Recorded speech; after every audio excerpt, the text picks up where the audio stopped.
Tuloy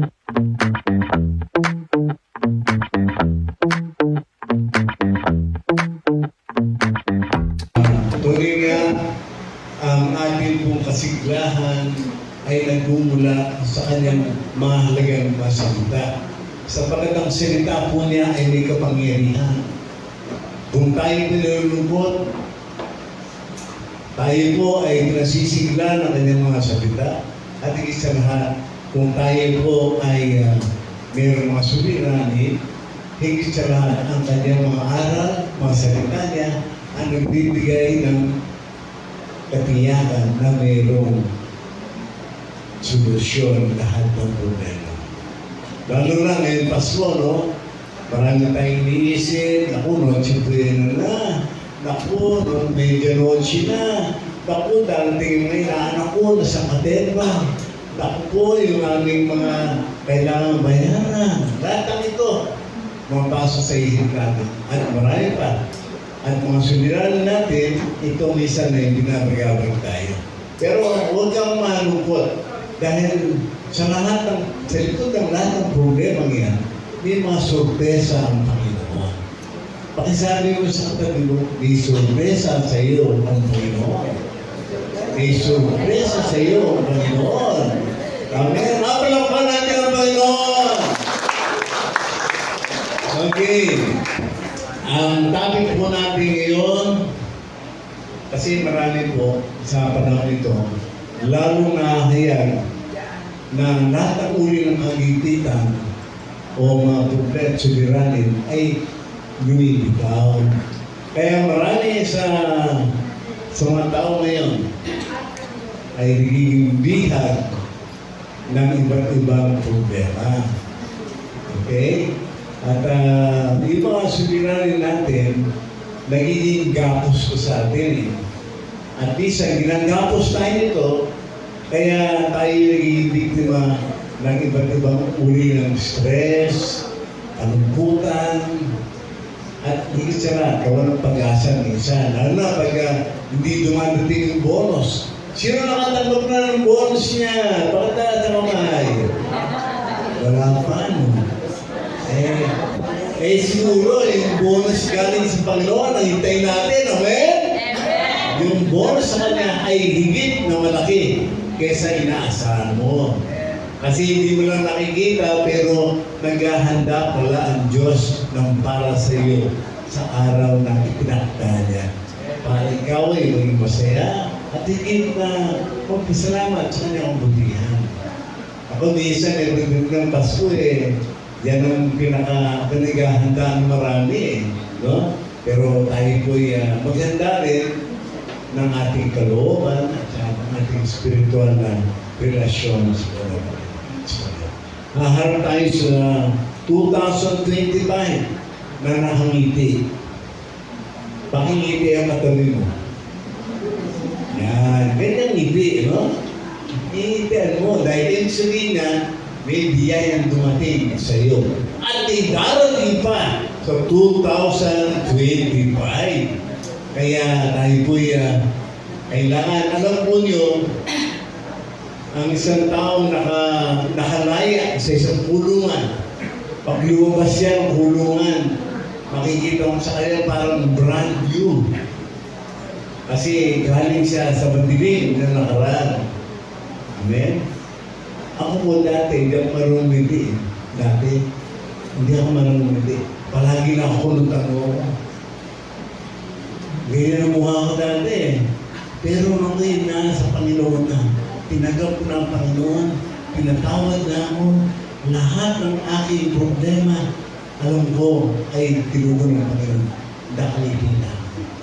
Kaya lahat ng nakita ko, hinihindi ako. Kahit hindi kilala, hinihindi ako. Humihiti naman. No? Pero huwag kang ngiti na ngiti na walang tao. Baka pagkamalang ka. Amen? Huwag kang ngiti na walang tao. Baka delikado ka. Okay? Okay. Ngayon po, ang titulo ng ating mensahe ay ang pagpapalaya ng Diyos sa mga biha. Sa atin, marami sa atin, bihag na utang. Sino may utang dito? Minsan tayo, totoo na, ang palagi nakikita natin, yung kakapusan natin, yung kakulangan natin. Hindi natin nakikita yung kapunuan ng ginagawa ng Diyos sa atin. Kaya naman palagi nakatingin ka sa mga bagay na binibigay ng Diyos sa'yo. Yun ang magpapasay sa'yo, magpapasigla sa'yo, magpapabata sa'yo. Di ba alam ba ito? Magpapabata po yan. Kasi pag palagi kayong may worries, palagi kayo stress, ang mukha nyo hindi na maipinta. Kaya ngayon, alam ko, tatanggalin ng Diyos lahat ng stress. Okay?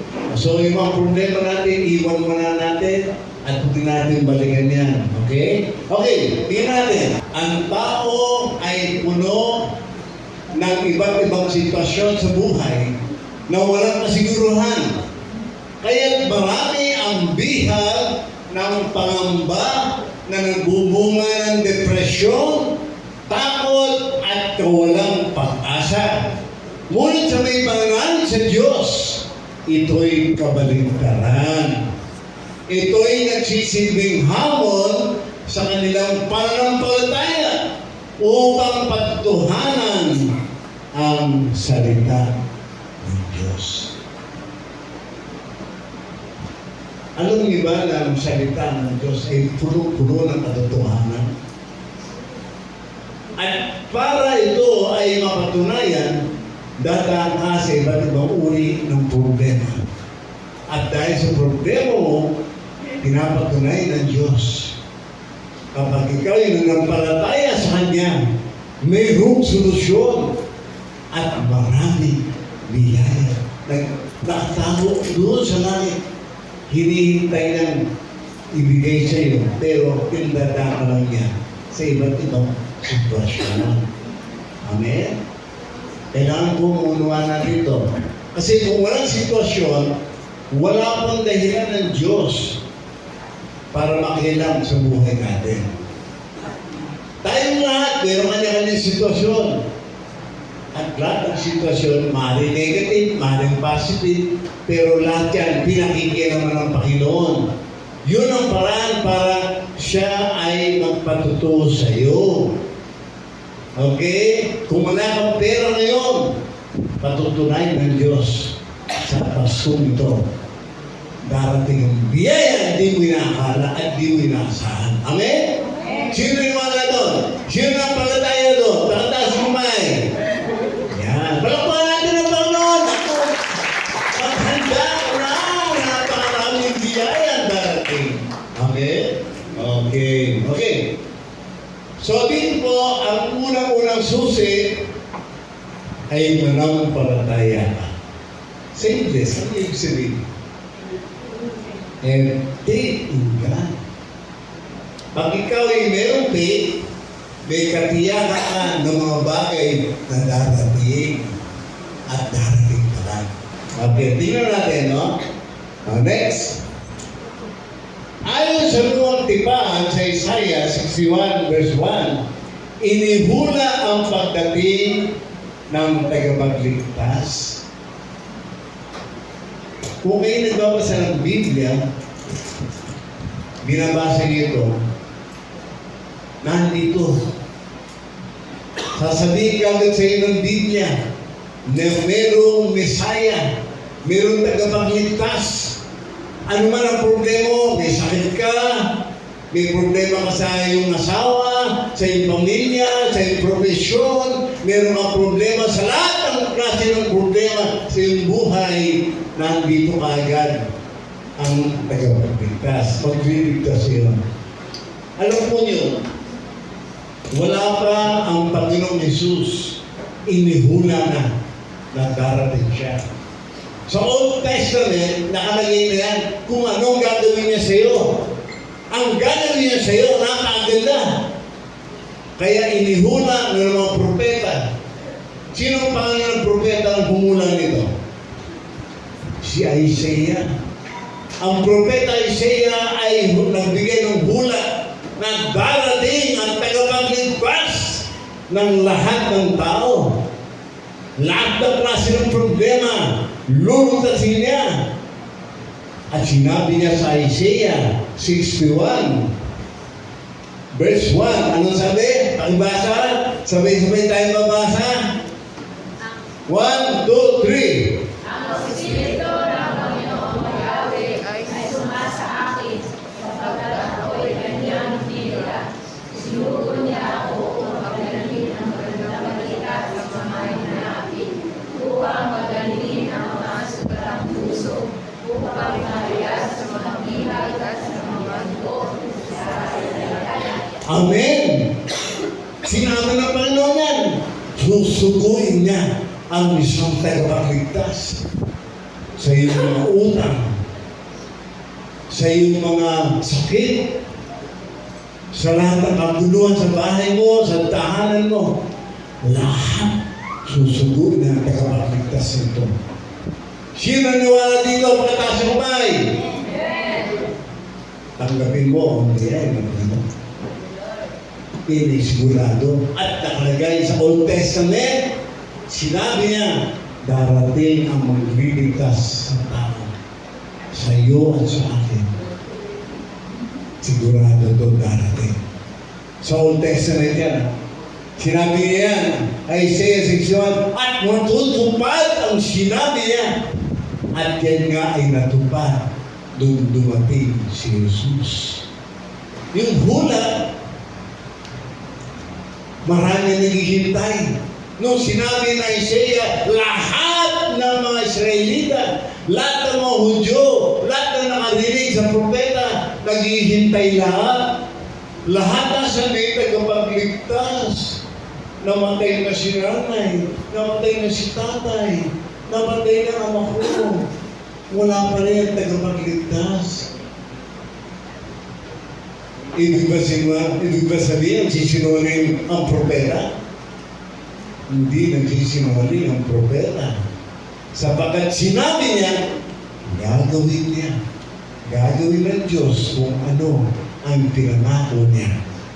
Kaya kung ikaw ay naghihintay pa rin, maniwala ka sa akin, isang araw magugulat ka, yung hinihingi mo nasa iyong harapan.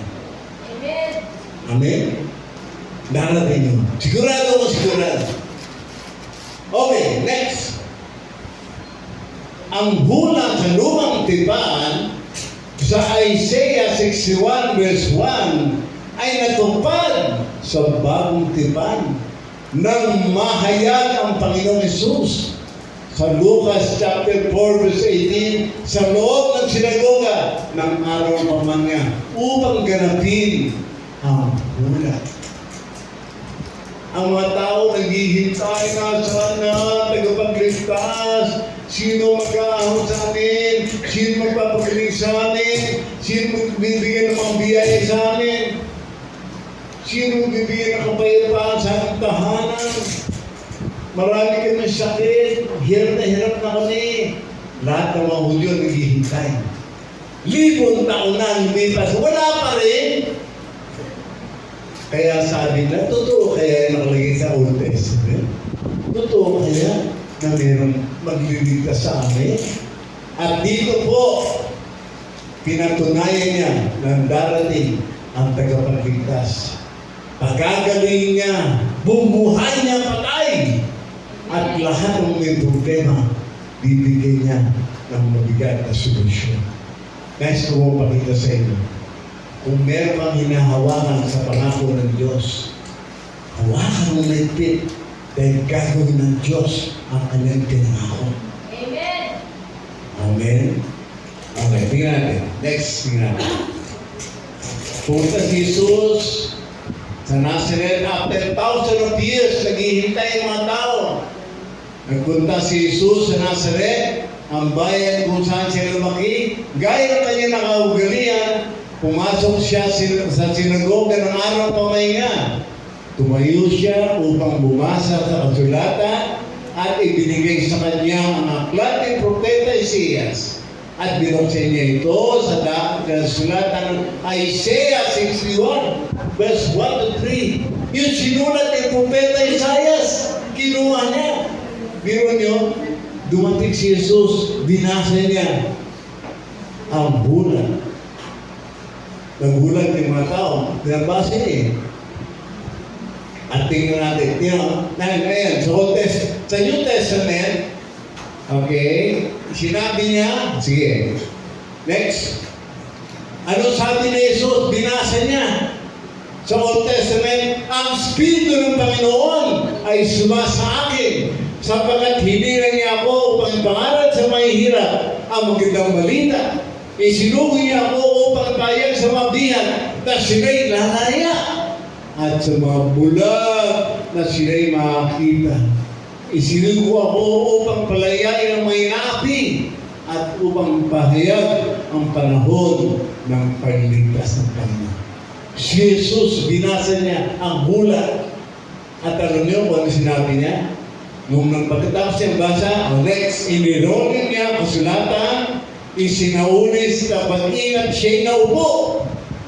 Nakatinig sa kanya ang lahat na nasa sinagoga at sinabi niya sa kanila, ang kasulatan ito na inyong narinig ay natupad ngayon. Amen. Hallelujah. Siya mismo, nung binasa niya ang bulan, napapalayain ang lahat ng liha, sinabi niya, ngayon, natupad ang bulan. Sino? Siya mismo ang tutupad ng bulan. Kung kayo bumabasa ng Old Testament, bumabasa kayo ng mga bulan, tiyak ko sa inyo, sa panahon natin ito, tutuparin ng Diyos ang sinabi niya. Okay, tingnan natin. Ang sabi niya, pagaling ko yung mga may sakit. Amen. Sabi niya, sino may sakit dito? Huwag yun na itaas. At saka yun na itaas, huwag kayo tinagaling na. Pero sigurado, sinabi niya yun. Okay, tingnan natin ito. Tingnan natin, okay? Next. Jesus! Stephen, I beg you to save my only daughter. Sir, have mercy. She's only 12 years old and dying. Please come with me. Cyrus, I'm sorry. Jesus! Your daughter has died. Don't bother the teacher any longer. Don't be afraid. Only believe and she will be well.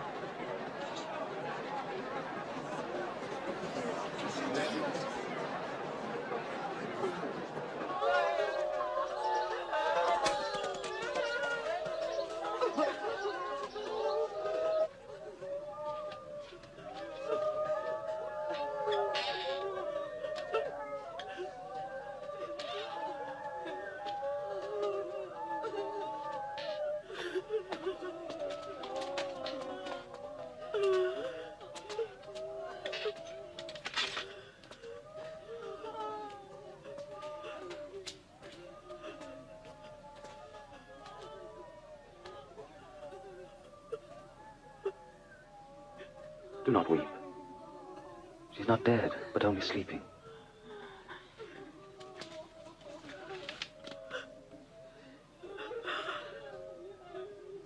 Child, arise.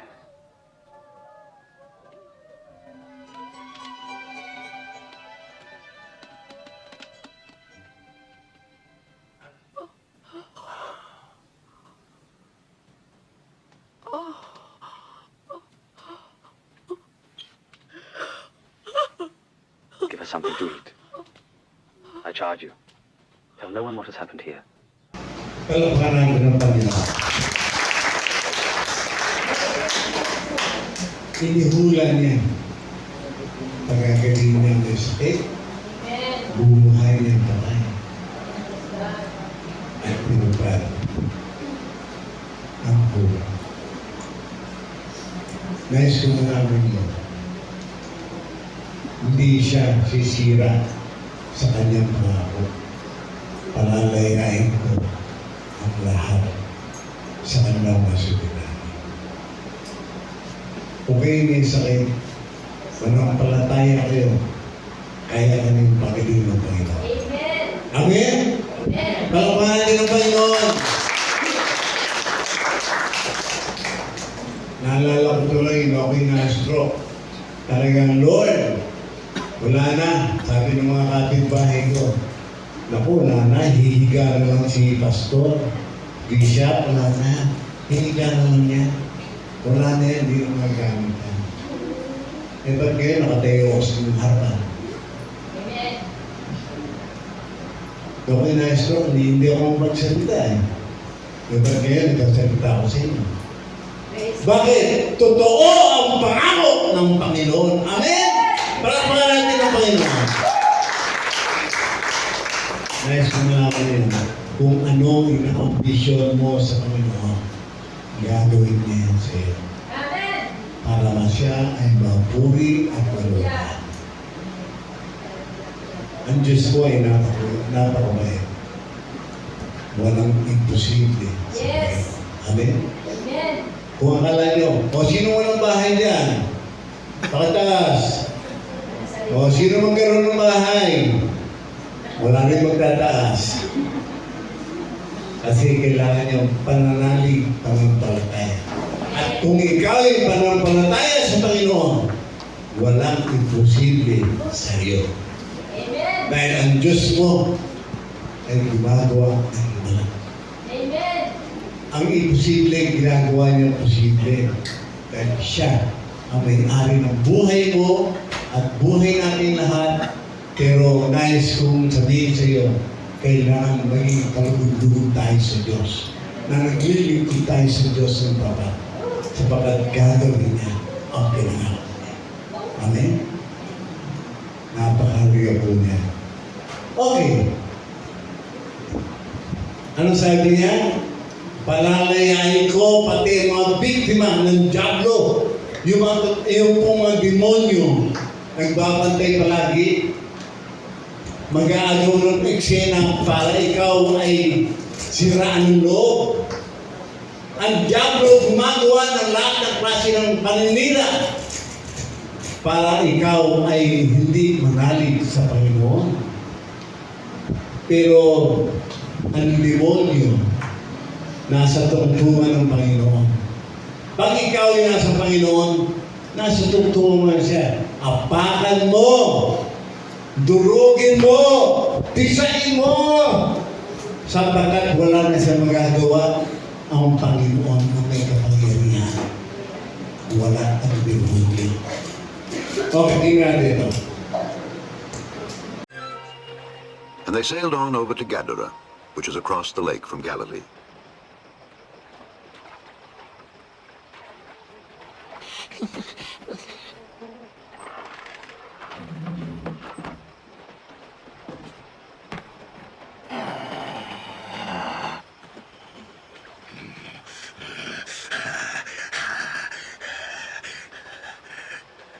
Jesus, Son of the Most High God. What do you want with me? I beg you, don't punish me. What is your name?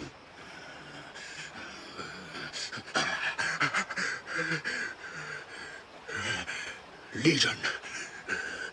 Lord, we beg you, do not send us into the abyss. Let us enter into the herd of swine.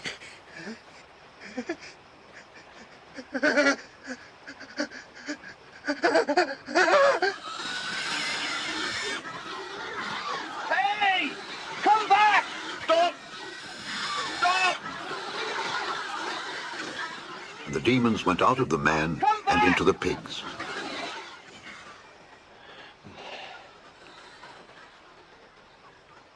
Go away from here! You magician! Leave us! Go away from this place! Leave us! Go away from here! I'll follow you wherever you go. Let me come with you. Go back home and tell what God has done for you. Nakita niyo yung ginawa ng Panginoon. Amen. Hindi lang yung mga spirito ng Diablo. Legion, napakaraming demonyo sa katawan niya. Kaya siya'y possess ng demonyo. Ganun siya katindi. Nandun ang nagbabaga, matayan, galit na galit. At nung makita niya si Jesus, natakot siya. Sabi niya, huwag mo kong papalusahan. Huwag mo kong papalusahan. Tapos, gumawa siya ng request. Ang sabi niya, nung siya'y tinuro ng Panginoon, palalayasin kita. Huwag mo akong palayasin. Huwag mo akong dali sa impyerno. Dali mo na lang po doon sa mga baboy. Doon na kami lilipat. Sino ka ang pangalan mo? Kami, marami kami. Legion kami, legion. Marami kami demonyo. Kaya mo. O sige, doon kayo sa baboy. At ang mga baboy ay nagtatakbong baboy. Bakit? Pag na ang spirito ng demonyo tumasok sa isang hayop, wala na yung mga baboy. Lahat sila ay punta sa ilog at namatay sila lahat. Yung umalis doon sa demon possess, lumipas sa kanila ang mga spirito. At hindi lang ang baboy tumakbo, pati yung nagbabantay ng mga baboy tumakbo rin. Gusto ko malaman niyo, very powerful ang pangalan ng Panginoon. Amen. Ang pangalan ng Panginoon is very powerful. Pag binanggit ko ang pangalan ng Panginoon Jesus, at tunay nga na ikaw ay tinitira ng Espiritu Santo, makikita mo ang kapangyarihan ng Diyos. Amen. Amen? Palakpakan natin ang Panginoon. So powerful. But, kailangan malaman natin kung ano ang mga dapat nating gawin para mahamdaman namin ang kapangyarihan at bibigyan kanya ng power para palayasin ang lahat ng problema mo, mga suliranin mo, sakit, kaguluhan, lahat ng klase ng gawa ng Diablo. Kaya yung palayasin, kaya apakan mo, durugin mo. Makikita mo, aalis lang ang problema sa iyong buhay. Pero meron pong tatlong sikreto na kailangan magawa mo para matupad ang hula ng Panginoon. Palalayain ka niya.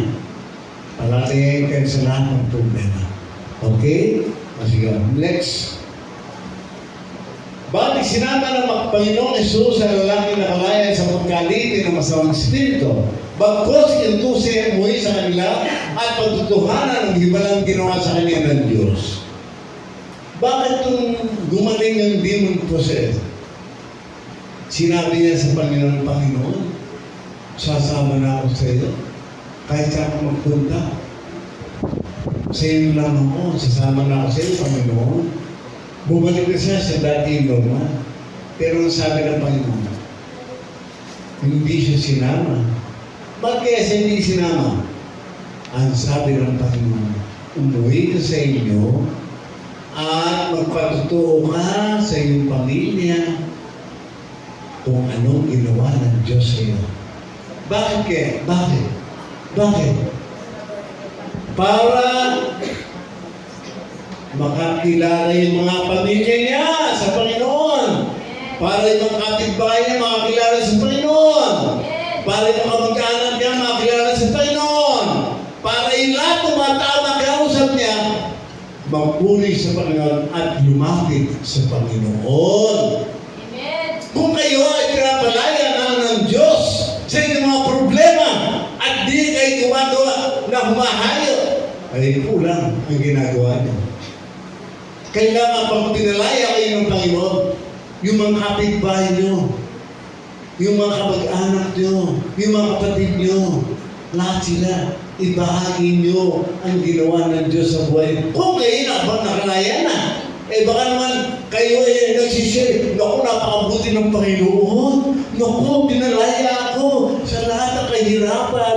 Pagkatapos sasabihin ko, utang naman. Hindi totoo. Sasabihin ko, ay, nakalayan na ako sa kahirapan. Pagkatapos punta ka sa aming bahay. Oo na. Hindi gano'n. Ikaw ang papautang. Hindi ikaw nangungutang.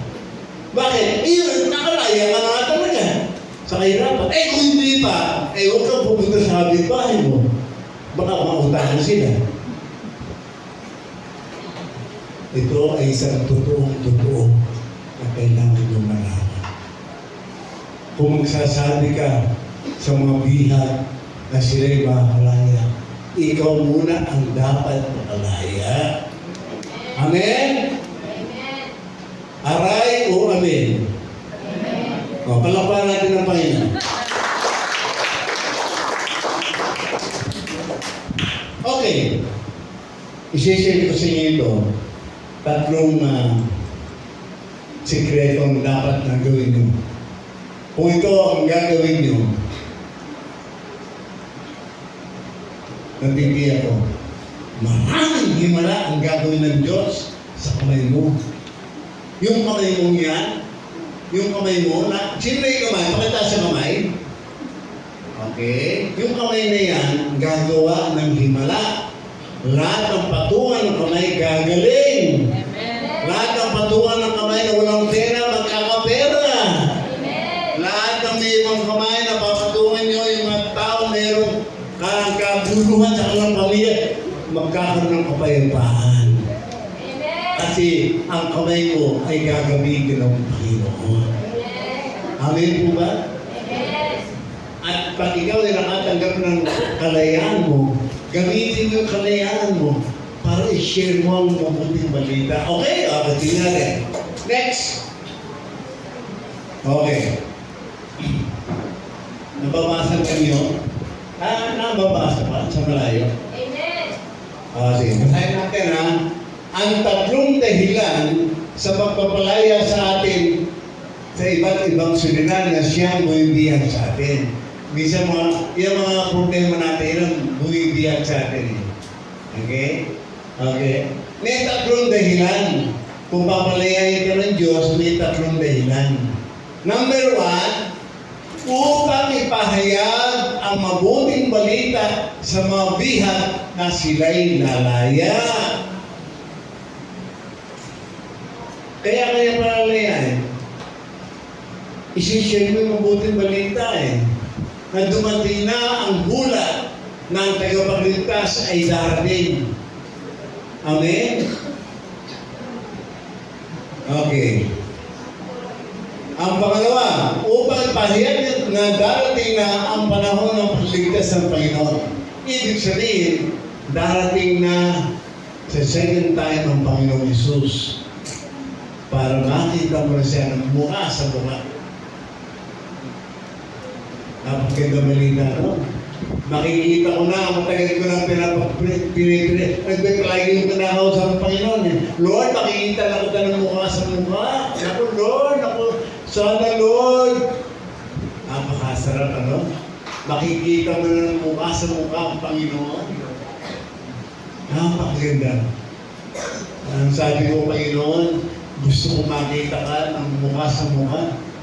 Kasi araw-araw, kinakausap kita. Palagi ako masaya, palagi ako malakas, palagi ako lumilito sa iyo, Panginoon. Gusto ko makita. Sino gusto makita ang Panginoon? Amen. Lahat tayo.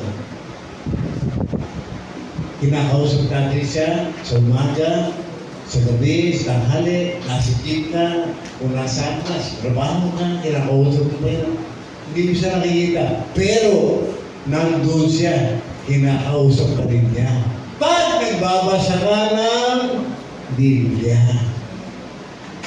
Ang kaso, maraming mga tao, kinakausap niya ang Panginoon, pero ayaw niyang pagsalitain ng Panginoon. Bakit?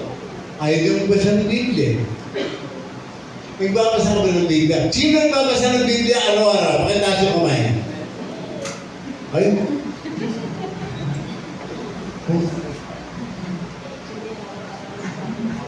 Gusto ko malaman mo, pag hindi ka nagbabasa ng Biblia, parang iniisnab mo, Panginoon. Iniisnab mo ba, Panginoon? Baka huwag mo isabi ng Panginoon. Baka ang Biblia may warning. Merong warning, meron siyang bibigay na iba't ibang instruction kung anong dapat mong gawin, kung may problema ka, kung may sakit ka, kung anong problema. Basahin mo ang Biblia, malalaman mo na, ay, parang dapat kong gawin. Ay, salamat Panginoon, salamat po. Hindi ako umalis ng kwarto ko pag hindi niya ako kinausap. Hindi ako lalabas ng kwarto ko. Hindi ako lalabas. Pag hindi mo ako kinausap, hindi ako lalabas. Kaya unang-una kong gagawin, manalangin ako, lulunod ako, iingok tama na. Pagkatapos na, kung hindi ako, Panginoon, ang gusto mo sabihin sa akin? Pagbukas ka ng Biblia, mag-ingat ka. Mayroong mga taong nagbabantay sa iyo. Meron nga mangyayari. At dahil nag-iingat ako, hindi rin ako masasaktan. Bakit? Kinausap ako eh. Eh, kung hindi mo na kinakausap pa eh, inisyon mo. Nandiyan lang ang Biblia, oh. Nandiyan ang Biblia sa mesa mo. Hindi mo binubuksan. Aba, inisyon mo, Panginoon. Wag. Kausapin mo, Panginoon. Baka hindi sinasabi sa iyo para alam mo. Okay ba? Galing mo yan. Kailangan gawin yan. Pag ako'y nakakita na tuwing linggo na may dalang Biblia, tuloy ng Panginoon. Maganda siguro ang relasyon nila ng Panginoon. Bakit? Kinakausap ko. Kinakausap rin siya. Hindi maganda ang relasyon. Mahal po yan. Kailangan yung gawin yan. Okay. Ano ba ang pangatlo? Upang pasahihin at tumatangis sa Panginoon. Ayun ang tatlo. Number 1, upang ipahayag ang puting balita. Pangalawa, upang malaman mo ang dating muli ang Panginoong Isus. At ang pangatlo, pasahihin at tumatangis sa Panginoon. Lahat tayo, kahit na Kristiyano, kahit na anak ng Diyos, meron pa rin kapaghihatian. Minsan nalulungkot ako, pero pinapasaya ako ng Holy Spirit. At kahit na tayo ay maraming problema, pinalalakas ako ng Panginoon. Bakit? Ang Panginoon mismo ay gumagawa sa akin. At ginagawa ko rin yun sa iba. Kaya ako'y dumadalo eh. Sa mga membro, dinadalo ko, o kumusta ka na? O anong balita? Anong balita? Meron kang ano? Ano may prayer request ka? Sulit mo sa akin. Susulat ko na. At pag naisulat ko, pag-gising sa umaga, papalalangin ko na yan. Kailangan meron kang ginagawa para sa kanya. Okay? Okay. Simulan natin. Number 1. Unang dahilan ng pagpapalaya sa atin ng Diyos, kaya kasi malaman mo kung ba't kaya papalayain eh. Minsan yung iba, hindi naman alam kung bakit pinapalaya ng Panginoon. Number 1, sinugi niya ako upang dalhin ang mabuting balita sa may napi, upang pagaliin ang mga sugat ng puso, upang ipahayag sa mga bihan at sa mga bilanggo na sila'y lalaya. Kasi minsan, ang mga tao, wala na, hopeless na sila. Minsan wala na problema. Wala na pag-asa. Wala na. Sabihin mo sa kanya, palalayain siya ng Panginoon. Napakahalaga yan. Bakit? Pag sinabi mo sa isang tao maraming problema, na siya'y lalaya, sisigla, at lalo sa manampalataya sa Panginoon. Magbasa ka ng Biblia, nandito lahat. At alam mo, marami ang ginausap na ang buhay, punong-puno ng problema, pero nang tinuro sa basta ng Biblia, gusto niya sabihin sa'yo lahat ko. Alam niyo, ngayon, ang ganda ng buhay. Mapayapa ang buhay. Lahat sila nagkakasundo. Dati, away-away sa loob ng bahay. Dati, inggitan, galit. Pero ngayon, alam niyo, nandun ang kapayapaan, nagmamahalan sila, nagbibigay sila, nagtutulungan sila, at nagiging maganda ang pamilya nila. Napakasarap tumira sa bahay nila. Bakit? Nandun ang kapayapaan, nandun ang presensya ng Panginoon. Amen? Kung meron ka mga gano'ng kamag-anak, naku, kapit-bahay mo gano'n, nagkaroon ng kapayapaan, naku, sarap, ang sarap. Ang kapayapaan ay maghahari sa buong paligid. Okay, ang pansa din. Next. Yun yung pangako sa Isaiah. Anong sabi nito? At sinabi ni Jesus sa kanila, humayo kayo sa buong mundo at ipangaral ang mabuting balita sa lahat ng tao. At sino ang sumampalataya at mabautismuhan ay maliligtas. Ngunit ang ayaw sumampalataya ay parusahan. Pag yung kapitbahay mo, pinaparusahan, masaya ka ba? Yung kapitbahay mo, halimbawa, yung mag-anak kapitbahay mo, away-away sila, sigawan ng sigawan. Narinig ko, ba't away ng away sila? Masaya ka ba? Masaya ka? Hindi po. Kumusta yung kapitbahay mo? Tanong mo katanong. Kumusta yung mga kapitbahay mo? Okay ba? Kapitbahay mo? Oo. Nakarinig ba sila? Sa Panginoon. Share mo. Sabi, humayo ka eh. Humayo ka. Amen? Huwag tayo istamay na sa bahay. Naka-istamay ka na sa bahay, nag-aaway kapitbahay, mumura naman. Ay, bahala na kayo dyan. Hindi ganon. Gamitin mo ang iyong kaloob sa Diyos. Okay? Next. Ang Panginoong binabanggit dito ay ang Espiritu at kung nasaan ang Espiritu ng Panginoon ay may kalayaan. Kung saan nandoon ang salita ng Diyos, nandoon ang kalayaan. Naalala ko dati, nagpipreach ako sa loob ng kulungan. Diyan, sa kulungan, yung mga nakikinig sa akin, mga preso, mga nakakulong dahil sa maraming klase ng krimen ang ginawa. Nag-share ako ng Biblia at binigyan ko pa sila ng ganun kaliit ng Biblia. Alam niyo, pagkaraan ng mga isang kanyada, bumalik ako, nawala na yung meron doon nawala yung isang maingay doon, yung maingay na preso. Nasaan na si ganito? Nasaan na si ganyan? Ay, wala na po. Nasaan na? Nakalaya na po. Kasi nagpakbait eh. Nakalaya na. Ha? Nasaan siya? Diyan nakatira sa lusit. Pinunta ako. Nakita ko. Naku, praise God. Talaga, palagi may dalang Biblia. Nagsimula na siya ng mag-Bible study sa bahay nila. Naku, pray doon. Ngayon, pastor na. Bakit? Kasi nakalaya siya dahil sa pagbabasa ng Biblia. Amen ba? O, palakpan natin ang Panginoon! Nakalaya dahil sa salita ng Panginoon sa kanya. Alam niyo, nakausap ko yung asawa eh. Masaya-masaya. Sabi, Pastor, maraming salamat. Mabait na yung asawa ko ngayon. Hindi na nanakit. At saka ngayon ang sipag. Napakasipag. Lahat ng aming pakailangan. Alam niyo, naibigay sa amin. At saka yung mga anak ko, lalo silang nagsaya ngayon. At kayo naging pastor pa, edi lalo na. Ganon kaganda ang salita ng Panginoon. Amen. Kaya humayo kayo. Ayo. Humayo kayo. Sapagkat ang Espiritu ng Panginoon, ang salita ng Diyos ay kumalat sa buong talbahan.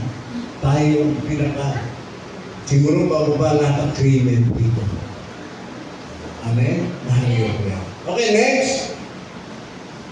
Ang ikalawang dahilan, sinugin niya ako upang ipahayag na darating na ang panahon ng pagliligtas ng yaman at pag-iiganti ng Diyos laban sa kanyang mga kamay.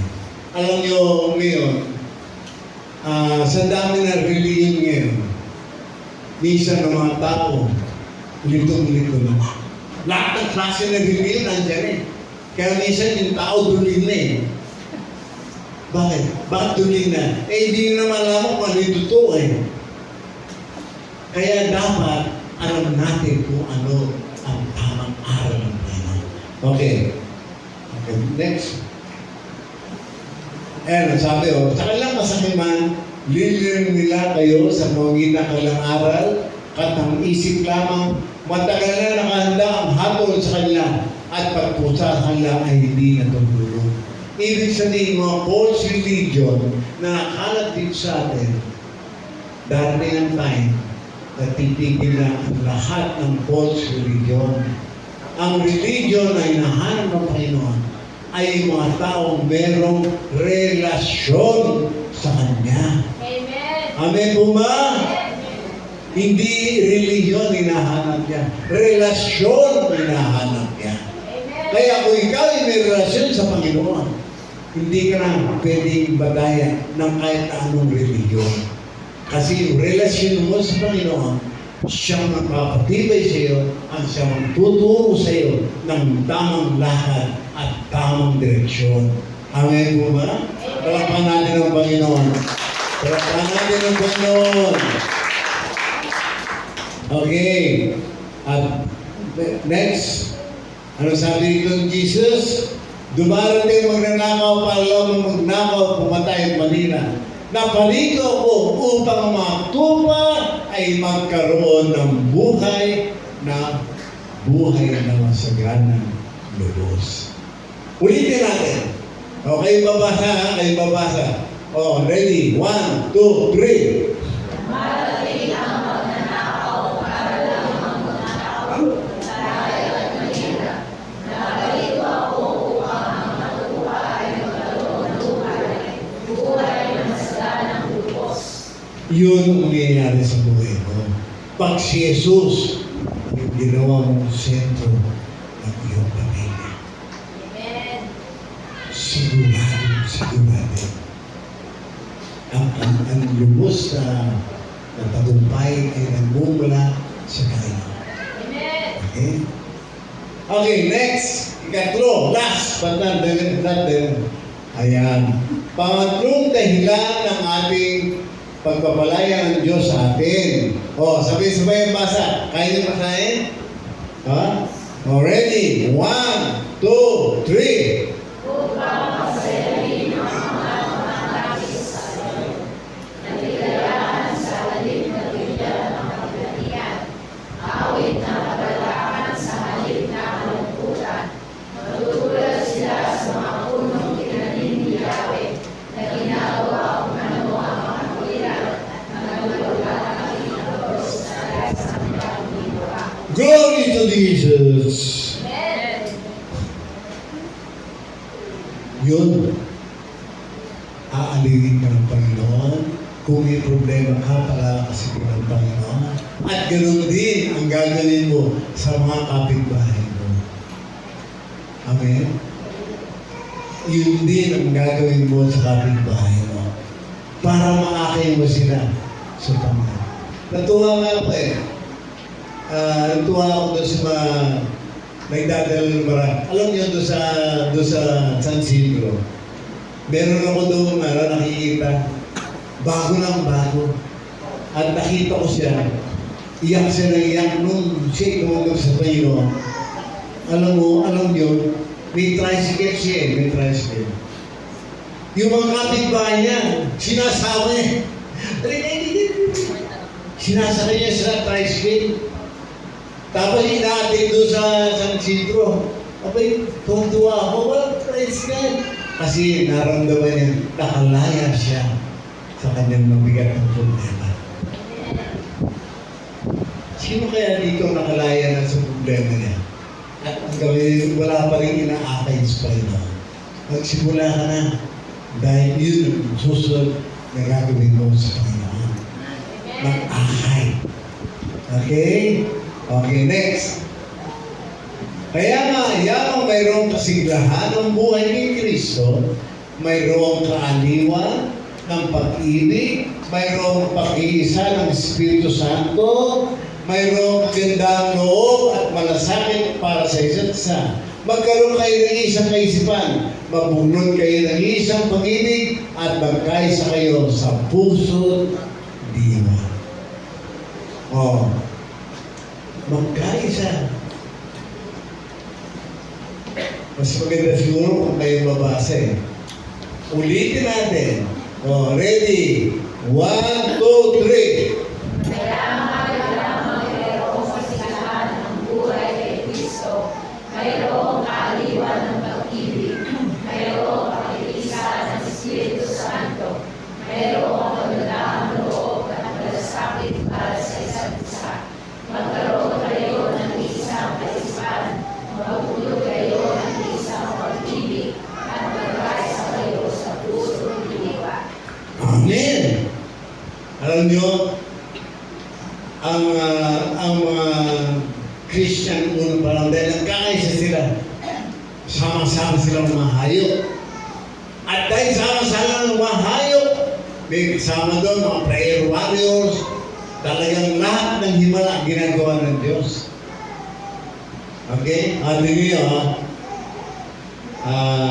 Next, tingnan natin. Mahayop sila sama-sama. Next.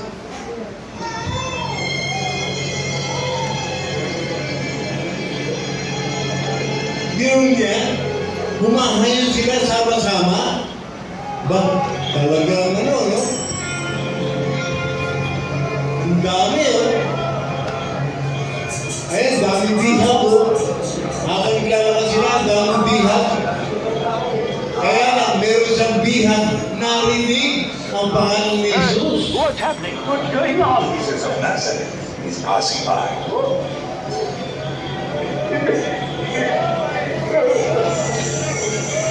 Jesus!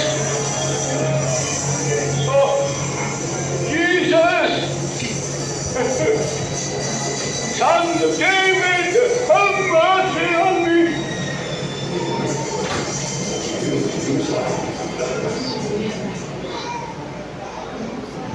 What do you want me to do for you? I want to see it.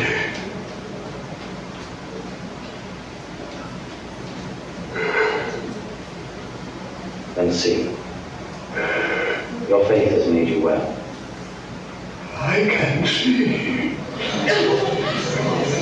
I can see. I can see.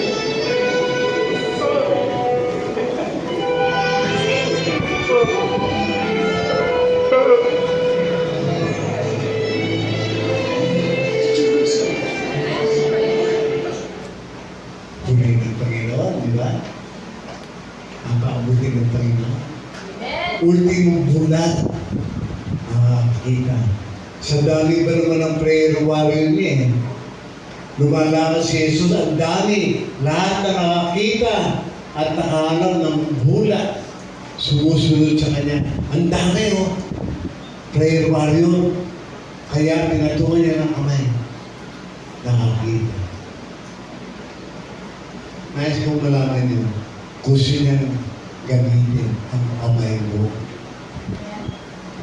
para humayo at kain ng tao na nangailangan sa kayo.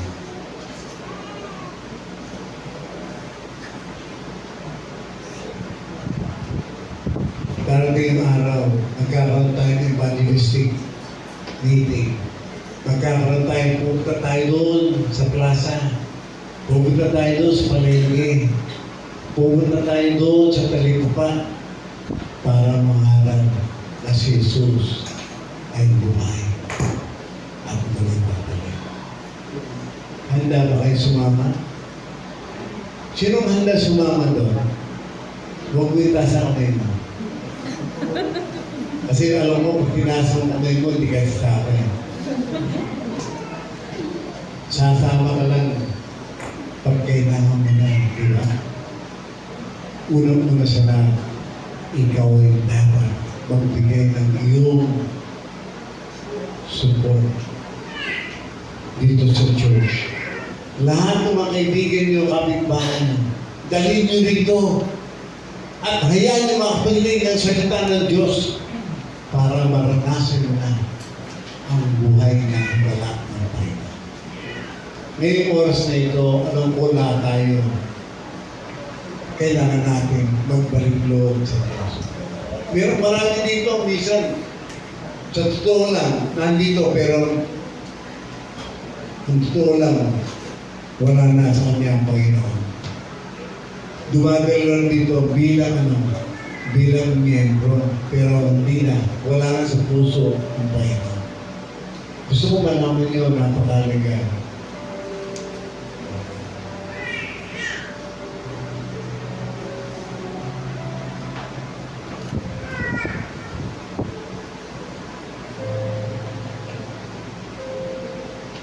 Next.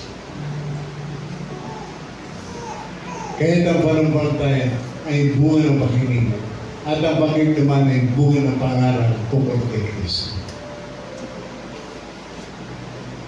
Lahat ng ibinigay sa iyo, i-share mo.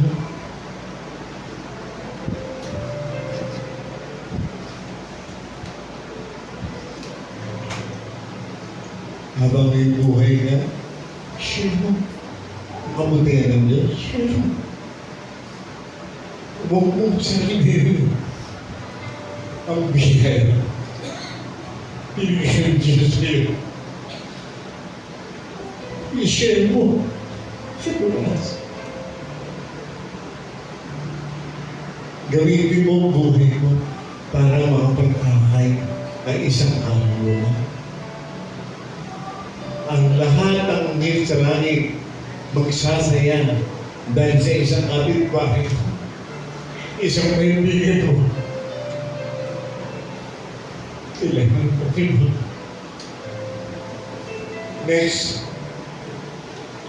Pinagpala ang may malinis na puso sapagkat makikita ng Diyos. Hindi pa nakikita ng mata o narinig ng tainga, ni sumasayo sa isip ng tao ang may nihanda ng Diyos para sa mga umiibig sa Kanya. Pag tunay na umiibig ka,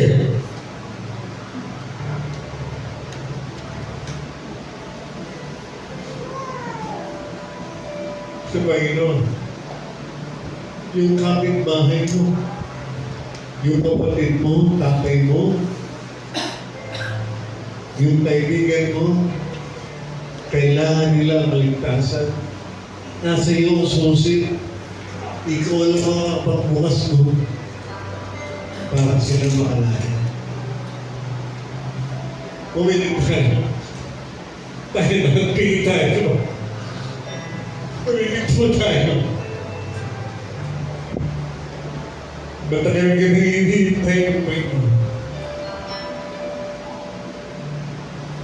Makasama ang trabaho. Kailangan nila ang Panginoon.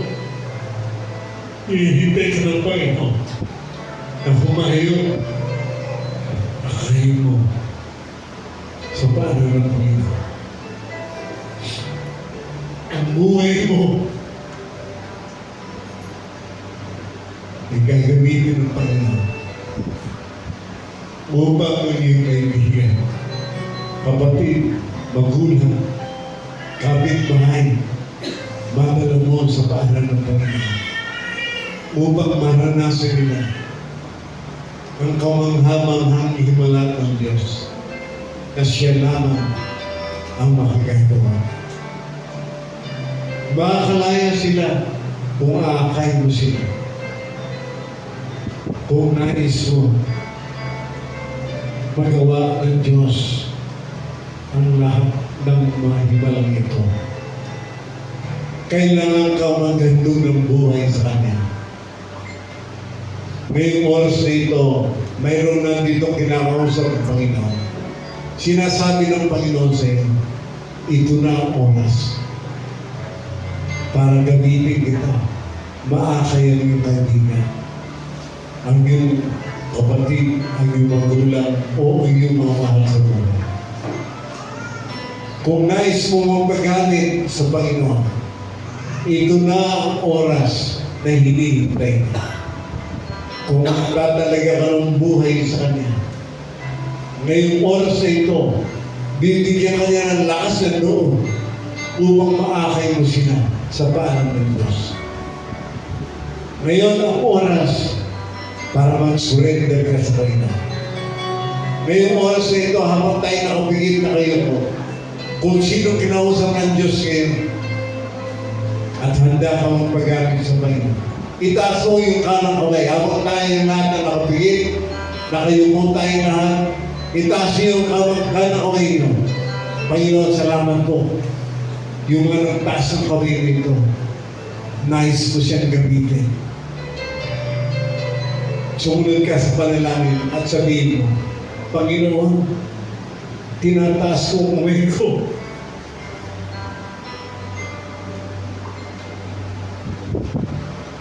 Para akahin ko ang mga mahal ko sa iyong tahanan. Ang mga kaibigan ko, kasama ko sa mga trabaho para pananasan ko na ikaw ang gumawa ng himala. Gamitin mo ako, Panginoon, para maakay ko sila sa iyong harapan.